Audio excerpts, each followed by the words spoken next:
Aloha everyone. Thank you for having me. I'm here to share a practical roadmap today for launching a nonprofit in Hawaii with an emphasis on real-world mechanics and the pitfalls that trap people up.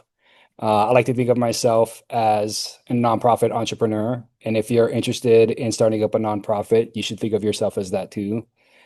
Quick disclaimer up front, this is educational. It's not legal or tax advice. I'm not a practicing attorney, so I have to give you that disclaimer that if you want legal advice, please consult an attorney. But one of the biggest challenges for startup nonprofits is affording legal advice. And so there are a lot of self-help resources out there that will help you get started even without an attorney. So here's what I want you to walk away with: a clear sequence of steps, a few Hawaiʻi gotchas to avoid, and a governance approach that supports growth so that your organization doesn't break, it thrives. So let's start with why good missions still fail. Oh, before I do that, I'll give you a little bit more of a background. Yes, I've been on Molokai for 11 of the last 13 years doing nonprofit work there. Malia Kutagawa was here last week. I was one of the people at Sustainable Molokai. I helped take it from a few $100,000 a year organization to about 3 million in about 2 years. I also helped co-found the Molokai Heritage Trust, which was the land back organization you've heard about, trying to acquire 1/3 of the island or 55,000 acres for the community benefit. And a big part to do conservation work as well as other economic and community development. I also helped co-found the Oahu Energy Cooperative Molokai. It is a community-owned energy nonprofit that's actually actively building Molokai's first utility-scale energy project. It's a $20 million project. So I was one of the people instrumental in forming that. And I've sat on a lot of boards. I've helped a lot of nonprofits get incorporated and get started. That's one service, helping startup nonprofits, that I donate for free. So even though I have a nonprofit financial management and consulting business on the side, on top of everything else I do, if you're a small nonprofit looking to get set up, I'm going to give you my email and my phone number after today, and you can always reach out to me for advice. But yeah, let's get started. So why nonprofit startups stall? So most nonprofit failures aren't mission problems, they're systems problems. And I see four problems occurring again and again. First, it's unclear roles. There's a lack of clarity between board versus founder and versus the staff, especially as the organization matures and those roles change. Sometimes those conflicts are also burnout and mission drift. So not starting to move into programs that don't align with your original mission or vision, or not updating your mission and vision to make sure that it's in alignment with what you're doing. The next pitfall is weak documentation. You're not keeping proper minutes. You don't have the proper policies or internal controls in place. And then problems start becoming personal. The third area is compliance surprises. So you're not doing your AG registration, filing your GE taxes or your 990s on time. And penalties start to stack up when you don't do that properly. And then also bad board fit. So having only your friends serve on the board, not evaluating what it is that you actually need and recruiting talent based on that. Having conflicts of interest that aren't disclosed and you don't have clear policies for dealing with it. And then rubber stamp governance. You want a board to, like, sometimes having people, like colleagues and friends on your board can be helpful, but you want those that will challenge you if you migrate off the board and become the executive director or you work for the organization. So the goal today is to avoid avoidable mistakes and keep the how-to steps Hawaii specific. So the roadmap for this talk today, we're going to do in 6 chunks. First, we're going to do pre-flight, so mission, scope, and alternatives. Then we'll look at specifically Hawaii filing requirements. Then we'll look at the taxes because those are somewhat complicated to navigate and you don't want to get behind from the start after you incorporate. Then fundraising law here locally, IRS 501c3 filing types and how to evaluate which one you choose. And then governance, so basic board bylaws and transitions information. So first, pre-flight. Should you even start a new nonprofit? That's like a really good question, right? Should we start a new entity? There's other things you can do besides form your own nonprofit that you might want to look into before you take that step, which is sometimes it's a fiscal sponsorship. That's when you use somebody else's 501c3 status. So say you just have a specific project, you're not trying to create your own organization. You can go to a like-minded organization, one that has alignment with the project goal that you're proposing. The only issue there is that typically a fiscal sponsor will take a percentage of whatever revenue you bring in for the project. So I've seen it as low as 10%. I've seen it as high as 35%, and some charge even higher. The If you can find a nonprofit that will fiscally sponsor you for just 10%, that's ideal, and that makes it very feasible for you. But once you go to other nonprofits and they start ramping it up, that really eats into your ability to do your program effectively because your money gets diverted to admin costs, you know. The other thing you could do is just partner with an existing organization. Instead of fiscally sponsoring, you just go to an organization with your project idea and see if they'll partner with you and use help with their resources to put your project on. And then also you can always pilot your project first through any of these avenues. And then if it feels like it's going to be something bigger or you're going to go in different directions with it, then you can form your own organization. And that's kind of what the Heritage Trust did. The Heritage Trust partnered with Sustainable Molokai, and then the route that it took was to become its own 501(c)(3). So when you went to start a new nonprofit, one is if you know you need independence for fundraising and contracts, you have a big vision for what the organization is gonna have an impact on. You can skip, fiscal sponsorship or project-based piloting a project. If you think your mission is filling a niche that nobody is addressing, definitely want to start your own organization. And then if you have a real governance team, that means you're already light years ahead of everybody else. So the startup mantra here is start legal, start small, and then build your systems early so you're setting yourself up for long-term success. So first step for any new organization is choose a name. And you do this before you draft your articles or buy a web domain. But you can search on the DCCA website, Hawaii Business Express, to see whether or not there's any organizations with that name or with similar names. And then only treat the name as something that you own after your articles are officially filed and accepted by the DCCA. So don't go out and buy a domain until after you finish that process, because even if you don't find them in the system, there might be other issues with your name, which might get it rejected. Step 2 is search the internet, see if anybody owns the domain associated with your org name, see if anybody on social media has ownership of it, of something similar to your org name, and see if there are similar names in your sector, and then check to see if there's any trademarks that people are already using. So some quick tips here. Avoid names that lock you into one island or program, especially if you think you might expand in the future. Like you might, unless you know specifically you're going to operate, I'm only going to do my programming in Waianae. Or like for the Molokai Heritage Trust, we're just focused on the island of Molokai. So that's when it's okay to use a place name. Avoid acronyms unless you must. Like people are not going to remember acronyms, especially when you start. And then name test. Does it explain the mission? Does it make sense? And then confirm at filing time that it's going to be accepted. So next, you're going to build your starter governance kit before you file. So this is going to prevent painful rewriting and additional cost when you before you file your articles. What you want to have is at least 3 directors. That's the minimum in Hawaii. You can have more. You want to adopt the initial bylaws of the organization, and you want to make sure you're keeping basic corporate records. These are the minutes and other documentation related to the organization. I'm not going to go too much into specific construction of your articles of incorporation, except to say that you do not want to use the default template on the DCCA website, because that does not set you up to file for a 501(c)(3) exemption. And I'll explain that in a minute. You always want to file your own. And so if you need a template for that, you can reach out to me afterwards. I have a few templates based on what I've seen filed in Hawaii for articles of incorporation.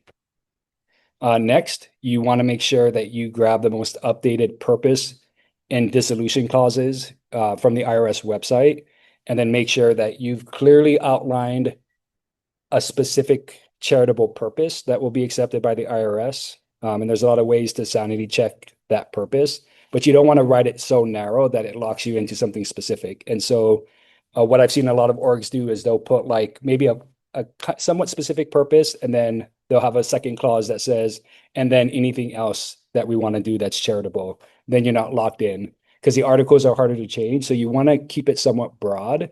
And then if you want to limit your mission and vision and scope initially, you can do that in your bylaws and in your vision and mission statement. Also, what you want to make sure you have is a clear conflict of interest policy, and then clear board and officer roles from the beginning, because that's going to be articulated in your bylaws. And some of that can be boilerplate, but some organizations like to tweak those roles and those responsibilities. So next, to incorporate in Hawaii, these are the real steps. So your state entity is separate from your IRS exemption. So you have to incorporate at a state level. Here is Hawaii. And you do that by filing the DNP1. So you file your articles with the DCCA. You don't want to use their boilerplate template. You want to use a template or some other source so that you can make sure you preserve your exemption, because you're going to have to file your articles with the IRS to get your 501c3. Second tip is to get your EIN, which is basically your org social security number from the IRS. That allows you to open your bank account. Third step, open a bank account. You want to make sure you have that ready to go from the beginning so that you're not, commingling funds, and you have a place to deposit any donations or contributions that you get from the beginning. Fourth, you want to make sure you have start your minutes and your record system, and that you're preserving a complete, accurate history of the decisions that you're making. That's very key from the beginning. And then fifth, you want to make sure that you include the correct purpose and dissolution clauses, so you don't need to amend your articles later. And then here's a practical tip, create a corporate binder, whether that's digital and or paper, but just create some place where you're storing all of this information in one place. And then once incorporated, the compliance clock starts immediately. So immediately after incorporation, so you get operational. In the first 2 or 3 weeks, you're going to set up your bank account. You want to create simple bookkeeping and chart of accounts very early, even if you're small. You can get a low-cost subscription to QuickBooks Online via TechSoup after you get your 501c3 determination letter. You can get their highest tiered service that normally costs about $2,400 a year for just $200 a year. And that comes with a lot of features that is really hard for small orgs to get. That is always my recommendation to nonprofits, whether starting out or even ones who are very, very well established. But you can't do it until you get your determination letter. So while you're waiting, you get a very cheap desktop version of QuickBooks, and then you can import it later to online when you can get that cheaper rate. If you start off with QuickBooks Online before you get the cheaper rate, because they do offer some initial discounts to get set up, they don't allow an easy way for you to transfer to your nonprofit discounted version. So that's why I don't recommend starting off with QuickBooks Online if you don't have your determination letter. Wait till you get it. It's much faster and easier to move from the desktop version to the online version. And then what you also want to do is adopt a conflict of interest policy and basic financial controls, like who can approve spending and how receipts are stored. You have to choose a fiscal year. Most people are going to choose the calendar year. Some people choose a variation. Some choose the federal fiscal year, which starts on September 30th. Whatever works for your organization, and that will affect your filing timelines. If you choose a calendar year, that's very easy, because then it aligns with the regular what's published by the IRS. And then 2 habits matter more than people expect. Your minute taking for your board meetings and decisions, it is a superpower. If it isn't documented, it's hard to defend. And you want to keep minutes for compensation decisions, conflict disclosures, budgets, major contracts, and grants. And so start a compliance calendar as soon as you've become incorporated. Put everything you need to do, the deadlines for completing it on that calendar, and that makes it easier for you to stay on top of your compliance. And then speaking of DCCA, here's a Hawaii-specific gotcha. So DCC annual reports are quarter-based, based off of the date that you're incorporated. And so you want to make sure whichever quarter you're incorporating, you put on your calendar the date that the annual report is due. If you forget to file your annual report, they will do an administrative dissolution, I think after the 2nd or 3rd year that you haven't filed. So the next big area is fundraising compliance. This is one a lot of well-established nonprofits miss in Hawaii, but every nonprofit who is soliciting the public for donations in Hawaii above a certain threshold needs to register with the Attorney General's Tax and Charities Division here in Hawaii. And they define contributions very narrowly. So these are just contributions from individuals, essentially. It doesn't include donations you get. It doesn't include grants or foundation contributions to your organization, they're mainly looking at you soliciting individuals in the community for money. It has to be over $25,000 per year on a 3-year average. So you can look back 3 years. If your average is less than 25, you can file for an exemption from this requirement, and that's it. But once you exceed that threshold, you need to go back to the Attorney General and say, now we have exceeded that threshold. And then you have to start reporting to them an extra form. So there are other exemptions. So if you're a religious org, you don't have to file. And also, if you work with if you're a parent teacher association, you don't have to file. You have an exemption. But if you do end up being required to file every year after you file your 990, whether it's the 990, whichever version of the 990, you have to update the Attorney General with the information that you filed for your 990.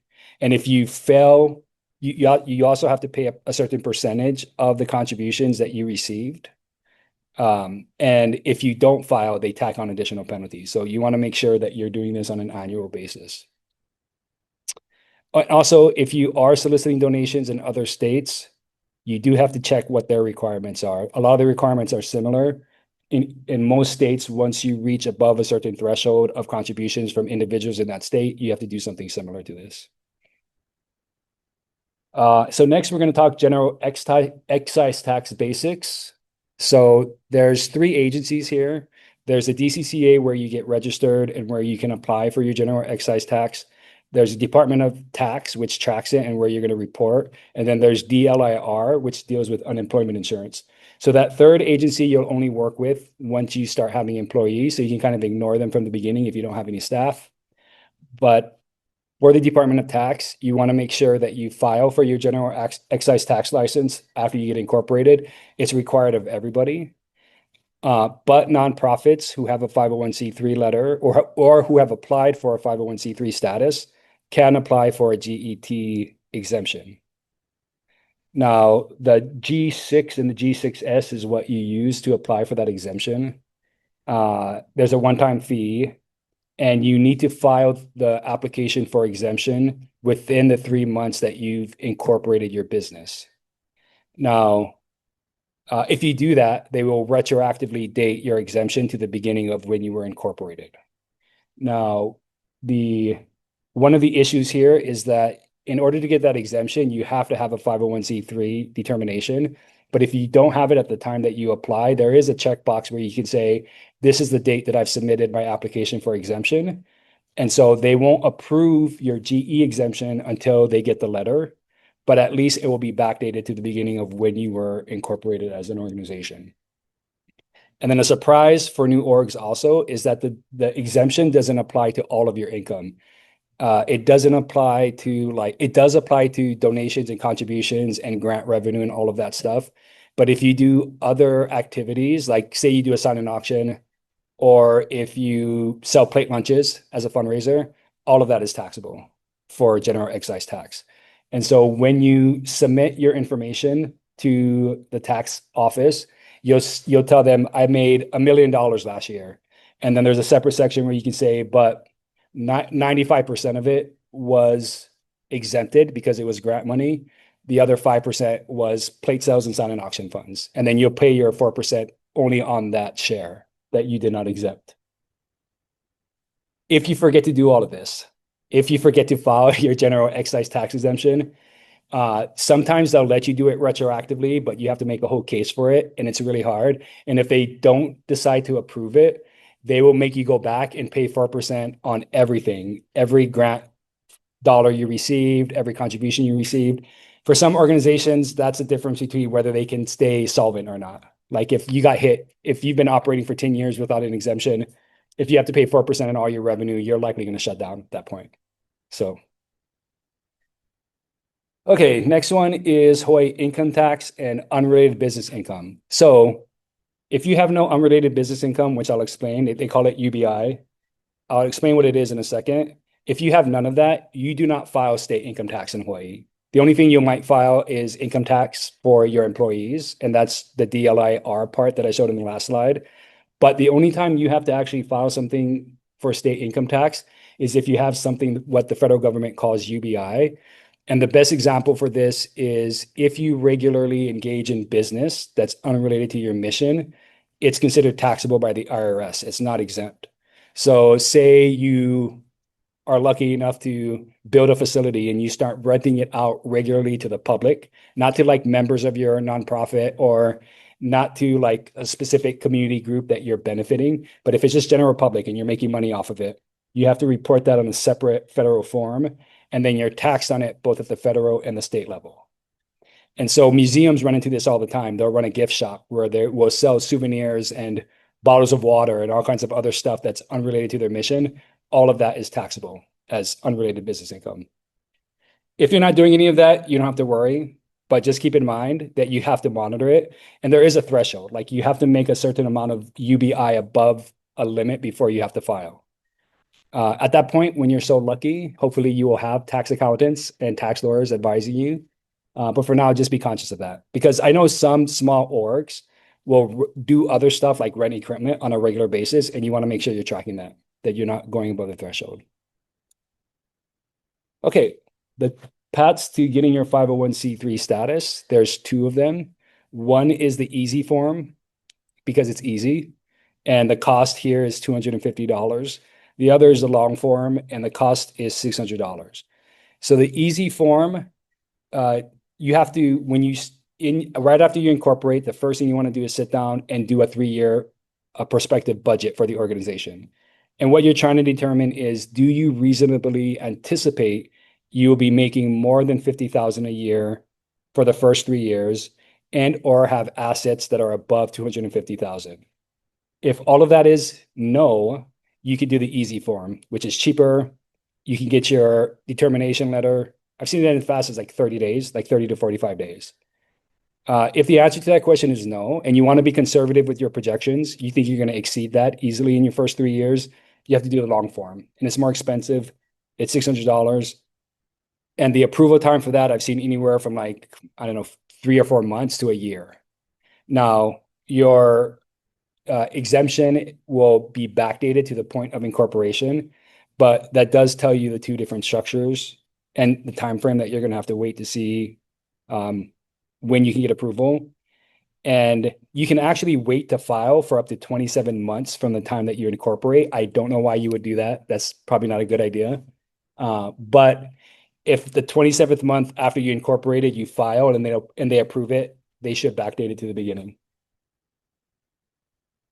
So what happens if you outgrow your initial projection? So say you did the easy filing and then you end up exceeding those thresholds.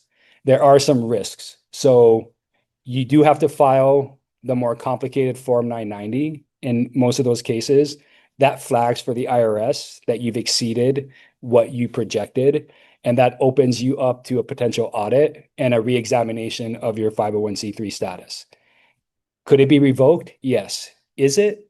Very rarely, and as long as you've taken like proper steps to set up clear governance for your nonprofit, you should be fine.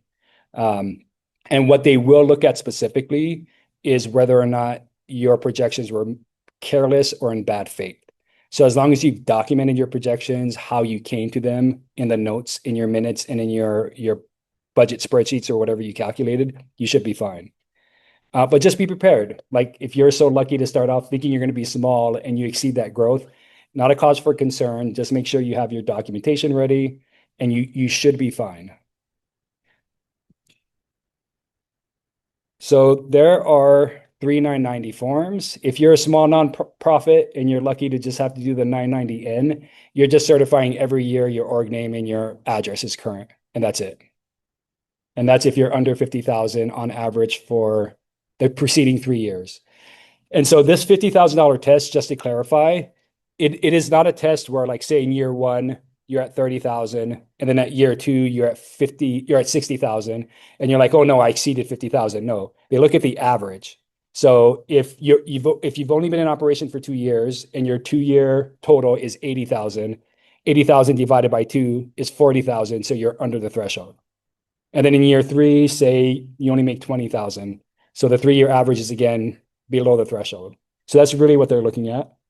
It is an average. So if, like, say you're in year 6 and you make 100,000 You may not necessarily have exceeded the threshold unless the previous 2 years have also combined is more than 150,000.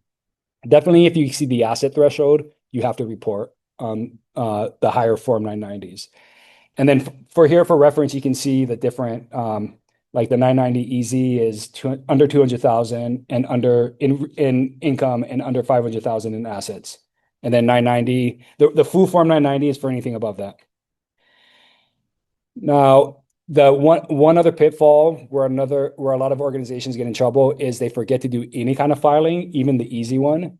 And if you forget 3 years in a row, they automatically terminate your exemption. Now you can get it back, but it's a complicated application process, and they take harder looks at your application after your exemption has been revoked. So make sure you put it on the calendar and that it becomes like a board level thing to make sure it's verified that it's done every year.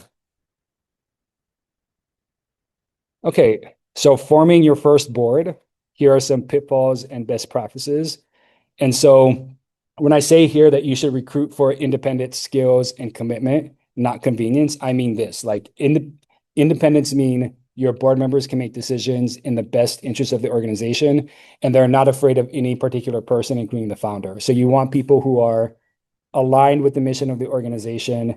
There's no like, it's really hard if they're a family member or if they have some other conflict of interest, like they have another business arrangement with you. You want to pick people who clearly they could be people but that don't have a financial or familial tie that people could question, or they could question their independence.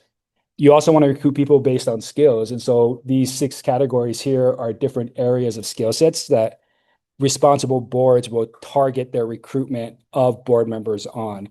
And sometimes you'll find a unicorn who crosses like multiple categories, and that's the one you really want to get on your board, because often it's really hard to find board members in general, especially good ones.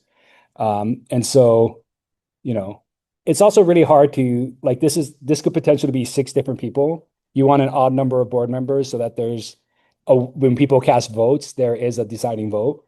But the issue is the larger the board is, sometimes the harder it is to make decisions. And so sometimes the recommendation, a lot of people in the nonprofit space is you want to get the minimal size that you need for your board, one that keeps you guys functional and on the right track, but without introducing so many voices that it becomes a little bit hard to manage and corral. And then some best practices. So when you're onboarding a new board member, make sure you have written expectations and an onboarding process so that people who are coming onto your board know what to expect. Make sure they get all the founding documents of the organization, your bylaws, your articles of incorporation, your budget, your compliance calendar, and a description of how decisions are being made. Best practice number 2, make sure you stagger your term limits. You want to make sure that when board members' terms are expiring, that they're not all expiring all at once. So you don't have a giant, massive drain of experienced members leaving the board at once. You also want to make sure you set term limits so that people aren't on your board forever. That's also a big, that can drag an organization down when somebody's been on the board for too long. You want to make sure you're keeping it fresh. And it's also okay to have board members come back after they take a break. So they take a break for one term, and if something opens up again, sometimes it's good to have them come back after they've had a break. And then best practice number 3, make sure conflict of interest are disclosed early so that when the board is making decision, board members know, and the other board members who know about the conflict can make sure that person is recused from decision making related to those conflicts. So another major area for boards, especially when you start up, is a transition from a working board to a governing board. So when you first start off with a small nonprofit, most of the time the board members are also doing all the operations because there's little to no staff. They're writing grants, they're hosting events, they're doing the bookkeeping, they're doing the website. They're basically they're the employees of the organization and the governing board. And at some point when money starts coming in and you can start hiring staff, including an executive director, the board needs to then make that transition to a governing board. And that's always a very hard step for most organizations because you have to really expect board members who have been very deep in the weeds on operations to take a step back and be comfortable ceding that day-to-day decision-making to their leaders and the staff that the leader hires. Very hard. It's not impossible. But what you want to do is set your organization up for success, especially in your bylaws. If your bylaws can create a space, like can say, like and you can see it in a lot of bylaws where they say, when an executive director is hired, this is their responsibility, and then this is the board's responsibility when there's an executive director. Then it makes it very clear during the transition process how that's supposed to look like for the organization.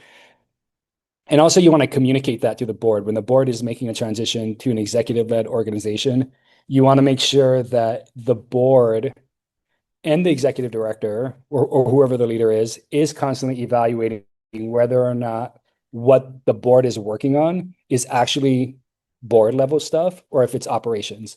And typically board level stuff at that point is high level strategy, setting the overall budget, making sure the mission and vision of the organization is always up to date in alignment, big picture stuff. And they let the executive director implement the tactical part of that vision. And sometimes that can lose focus when the board is not ready for the transition. So setting that up early avoids a lot of issues that happen along the way. And here are some things that will trigger that transition. Like I said, grants or contracts that require segregation of duties and hiring of staff. Payroll begins. The founder workload becomes unsustainable. You need to start hiring people to help. And your programs become year-round. Okay, so here are some things in your bylaws that help protect you and enable a healthy transition. So again, director term limits and staggered terms, making it clear what officer roles and the election process and how it works, the removal process for board members, making sure you're clear on what established committees you want. If you establish a specific community in the bylaws and it's mandated that it's always operating, you need to make sure that you're in compliance with your bylaws and that committee is staffed and that it's holding its own meetings and it's documenting those meetings. And then you want to be clear on what is, like I said earlier, what is delegated to the ED and what reporting requirements they have. The other thing that you want to make sure you have in your bylaws is a clear conflict of interest policy, including, again, disclosures and the recusal process, and then also compensation. So typically, the board sets the compensation rate for the executive director, and the executive director will set the compensation of all the other staff in accordance with the budget that's approved by the board. What the board needs to make sure it does, and this is required anyway by regulation, is when they set the compensation rate for the director, they want to make sure they have done their research. They have looked at data in the community around where they are, either like what is being paid locally to people of a similar position and organization size. They can look, by county. Just make sure you document where you pulled that information from before you approve a pay rate. Because if the board, especially if it's a somewhat friendly board, sets a pay rate that is excessive or much higher and there's no justification for it, there can be issues later on. And then Hawaii requires adopting bylaws. And then in those bylaws, you should include the same clause you put in your articles of incorporation related to purpose and dissolution in your bylaws as well. That way you make sure it's clear in both. Okay, so another area of potential issues, but it is common, is if you're the founder of this nonprofit. A lot of people like to found a nonprofit because their goal is they want to work for their nonprofit. They want to be the executive director at some point. And so this is a very common transition, but what you want to do is you want to do it transparently. You want to document it because that protects the organization. And so what you will do is you'll have the board again define, and this is the governance sequence. The board defines what the ED role is and what's the budget. So what they're potentially going to be paying that person. For the founder themselves, the one who's interested in becoming the ED, they can either step down from the board before the decision is made, or they can recuse themselves and make sure that it is clearly documented that they had no part in the discussion, both in setting the compensation and in the vote of whether or not to be hired. Now, sometimes the cleaner path, of course, is always to have the founder step down first before the board makes a decision. The risk, though, is that the founder may not get selected and then they lose their ability to continue to be a part of the organization. And sometimes that happens. And so sometimes the founder is unwilling to step down from the board because they're like, I want to still be a part of this organization, even if you don't select me, And so that's why the second way of doing it is maybe a little bit safer for everybody, and it's still legal, and it still passes. But make sure it's very clearly documented in the minutes and make sure it actually happens. You don't want anybody testifying in the future in case there's a conflict that, oh no, by the way, the founder was in the room while we were having the discussion and they chimed in, but it just wasn't in the minutes. Nothing will potentially lose your 501c3 status or like for board members to be held liable is for that to happen. And then again, number 3, disinterested directors approve the hire and set the compensation. Make sure there's no conflict of interest between the relationship between a founder and one of the board members. So you don't want a family member, like if a sister or whoever is also on the board of that founder, you want to make sure they've recused themselves. Only people who have no financial relationship or familial or any other kind of conflict should be involved in making that decision. Number 4 goes back to documenting how you came up with their pay. Make sure the minutes are accurate. And then once done, and if the founder becomes the executive director, you want to establish the supervision requirements and the annual evaluation of the executive director. And typically that annual evaluation is based off of the strategic plan the organization sets for the organization, plus your annual SMART goals. Typically, that's how EDs are evaluated. These are the metrics that we want you to hit and have you hit them for the year. So make sure it's clear that you've set that up as an organization at some point. And then I put here for compensation guardrail, how to make sure that you've done it properly. I've kind of already described that process. And then the other thing you have to be careful about is that the founder doesn't equal the org. And that can be like a blow to somebody's ego as a founder, that I'm not the sole person of the org. The org is there to outlive and outlast any of the people who helped found it. And sometimes you can have a really great founder in the beginning. There is such a thing as founder syndrome. Founder syndrome is often founders, nonprofit entrepreneurs, they really get things going. They can be very charismatic and dynamic. But the issue can come in as the organization grows and that you start bringing in competent people like heads of programming, heads of finance. And sometimes founders who have been so used to wearing all these hats and being in charge don't know how to step back. It's the same issue with going from an operational board to a governing board. Just like that board needs to learn how to step back when the organization grows. A founding ED needs to know how to step back and let competent people lead. And that's always a hard transition to make. And so for a lot of founders, they end up not lasting very long after the organization grows. Like they're great for the startup part, maybe not so great when it comes to leading the organization in this next phase. So the board has to be ready for that, to be able to maybe give constructive feedback to your founder when they're overstepping their role, so be like, just like we had to step back, you have to step back as the organization grows. So here are some predictable pitfalls. Make sure that you set your calendars, you're not missing your filings. Know your GET and AG Attorney General triggers for reporting. Make sure you have a clear bank account. Diversify your revenue and build a runway for raising revenue. Most organizations try to set some kind of percentages across different types of revenue streams. And then I've already talked about the founder issues and conflict of interest issues. And so here, this just shows an example of how you can create a strategic revenue mix between different types of revenue streams, grants, individual donors, contracts, earned income, and corporate donations. And so really what ratios you have will be very different for each organization. And to the extent that you can do this, have something as diversified, and this is a pretty nicely diversified portfolio, means that if any one of those areas falls through, you have other areas that can kind of pick up the slack. This can be really hard to achieve, but it is achievable. It just takes work. And as you grow, it means hiring the right finance and development people who look at this information on a daily and a weekly basis and make sure that they're targeting revenue streams that will help diversify your revenue mix. And I'm almost done. So this is startup tools and cost savers. I already mentioned TechSoup. TechSoup is an amazing resource. They give a ton of huge discounts on, I already mentioned QuickBooks Online. You can get Zoom for very cheap, a professional Zoom subscription for your organization. There's tons of stuff on there. You can get mobile hotspots. You can get cheap computers for your organization. You have to have your 501c3 determination letter first. So the faster you get that, the faster you can qualify for all those savings. Google for nonprofits is free.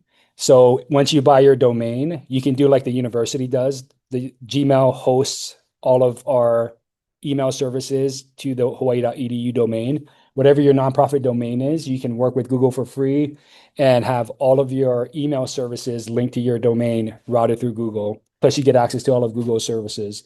For Microsoft, they have the same thing for nonprofits, but they don't, their free tier is only for email and I think access to their online Office 365 apps.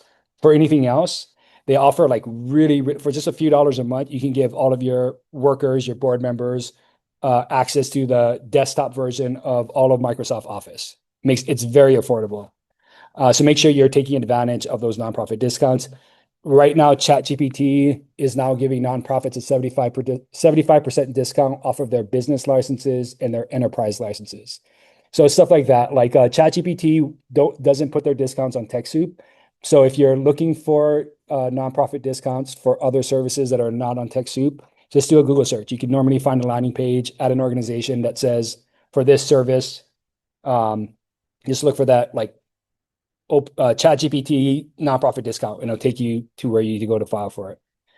And then also make sure that you've created your operation stack. So make sure your bookkeeping is solid. You have a file storage system. You have a place where you're storing all your minutes, donors, receipts, and get a password manager. Like don't use the same password for everything. I see that in so many organizations. And getting, especially depending on the work that you're doing, if your systems get hacked, it could lead to a lot of penalties for the organization and lawsuits. So you don't want that. And here's a practical 90-day launch checklist. I'm not going to go through everything, but for the first 30 days, you can reasonably get this done, which is mission and vision. You can spend 1 to 2 days defining your mission and vision. If you guys want to talk about that, I just spent like a 1-day retreat at my one organization updating ours. There's a lot of great ways to do it, but once you do that, you can do most of what I talked about today, the confirm your name, recruit directors, draft your articles and bylaws, and then file your 1023 in your first 30 days. And then in the next 60 days, you can start working on everything else. So getting your GET license, filing for your exemption, all of that. And that's my presentation. So thank you. And just 2 more slides before the Q&A, because I know we're almost at time. I have some additional resources here for people online if you want to screenshot it. I also have my email here, where if you want me to text it to you, I can, or sorry, email it to you, the presentation with all these links, I can. The main one you should look at, and I brought some flyers for people in here today, this is Hawaii Alliance of Nonprofit Organizations. They have a specific link here for starting a nonprofit. You can dive deeper in it. They are an amazing organization, really easy to join. They offer so many resources to nonprofits, both new ones and established. And so you can take a flyer today. If you want a copy of this, if you're online, you can email me. You can also go to their websites here, and I can email this presentation to anybody who wants it. Just email me at this email address and I'll send it to you. And I also have additional resources here that will take you to things like the DCCA website and the IRS and all that stuff. So there we go. Thank you so much, Chris. This is incredibly helpful. I know in this particular time that I know many of my students have struggled with where am I going to find a job? And I've been telling them for the last about year, I guess now, since a lot of the jobs went away, that you might want to consider starting a consulting business or a nonprofit or something like that to be able to serve the purpose that you wanted to train for. So this is incredibly helpful and very practical. So thank you. Normally we'd have a robust question and answer time. I think for the sake of time right now, what I'm going to do is go ahead and end the online portion. If you have questions for Chris, please do follow up with him by email. the students who are here, are you able to stick around for Yep. just a little bit, have our refreshments and visit with the students? And I assume you guys have a few questions for him. So we can go ahead and share those questions with you during the after time. So thank you again for coming today. Yep. And we will, we're a little slow this semester on getting the recorded talks transition to YouTube, but the links will be sent out as soon as those are posted. So we have a department YouTube channel and your talk will be present there, Okay. if that's okay with you. That's fine. All right, fantastic. Thank you again. Okay. All right.